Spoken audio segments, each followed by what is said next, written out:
अस्सलाम वालेकुम। मैं सिद्दीक मिठवर वाला मौजू हम द नेट रहीम करीम रहम व करम जी नज़र कर तूं असांजा डणी परेशानियूं सभु मुश्किल दूर कर तूं असांजा डणी सभु अज़मतूं तुंहिंजियूं आहिनि तुंहिंजे लाइ आहिनि तूं ई भरिजलो थिए रिज़्क़ में कुशादगी घणो सवाबु आहे माफ़ कर तूं असांजा डणी सभु अज़मतूं तुंहिंजियूं आहिनि तुंहिंजे लाइ आहिनि तूं ई भरिजलो थिए रिज़्क़ में कुशादगी घणो तवाब आई माफ़ कर तूं असांजा डणी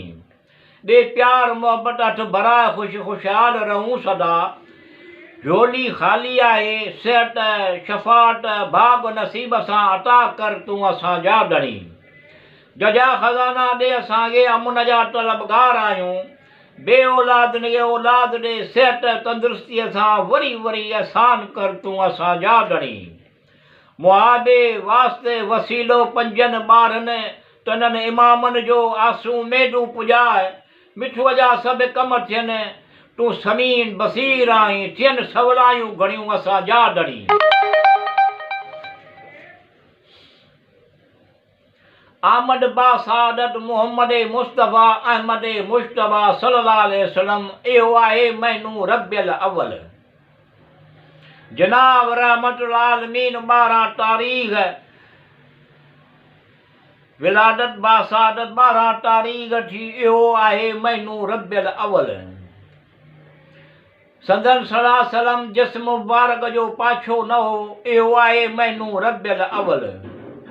नबी अकरम सल्लल्लाहु अलैहि वसल्लम जिन खे ख़ालिक आलम पंहिंजे अज़मत जलाल नूरीअ सां पैदा कयो संदन सल्लल्लाहु अलैहि वसल्लम जिन जो जिस्म मुबारक जो पाछो न हो इहो आहे महीनो रबियल अव्वल हुज़ूर अकरम सल्लल्लाहु अलैहि वसल्लम आमद बासादत थियण शर्त जिस्म मुबारक मां अहिड़ो नूर ज़ाहिर थियो जंहिंसां सॼी काइनात मुनवर थी वई इहो आहे महीनो रबियल अव्वल पैगंबर आख़िरी ज़मां शहनशाह अरब व अजम पैदा थियो 20 अप्रैल 571 ईस्वी इहो आहे महीनो रबियल अव्वल मुस्लमान हुज़ूर सल्लल्लाहु अलैहि वसल्लम जिन जे शान में मीलाद जूं महफ़िलूं मुनक़द करे हुज़ूर सल्लल्लाहु अलैहि वसल्लम जिन जी आमद जो जश्न मल्हाईंदा आहिनि इहो आहे महीनो रबियल अव्वल मोहम्मद बिन अब्दुल्ला वालदा माजिदा हज़रत बीबी आमना जी मके मुअज़्ज़मा में दुनिया में जलवा गर थिया इहो आहे महीनो रबियल अव्वल कसरा जे कोट जा किंगरा किरी पिया ऐं ज़ुहूरे कुदसी आतश कंदा विसामी विया उन मौजूदे जी ख़बर पइजी वई इहो आहे महीनो रबियल अव्वल सॼी दुनिया जा कलेसा ऐं ग़ैर अल्लाह जी इबादत करण जा मक़ाम ॾही पिया इहो आहे महीनो रबियल अव्वल सरवरे काइनात जी आमद बासादत सां केतिरा ई अहिड़ा वाक़िया रूनमा थिया जेके हैरत अंगेज़ हुआ इहो आहे महीनो रबियल अव्वल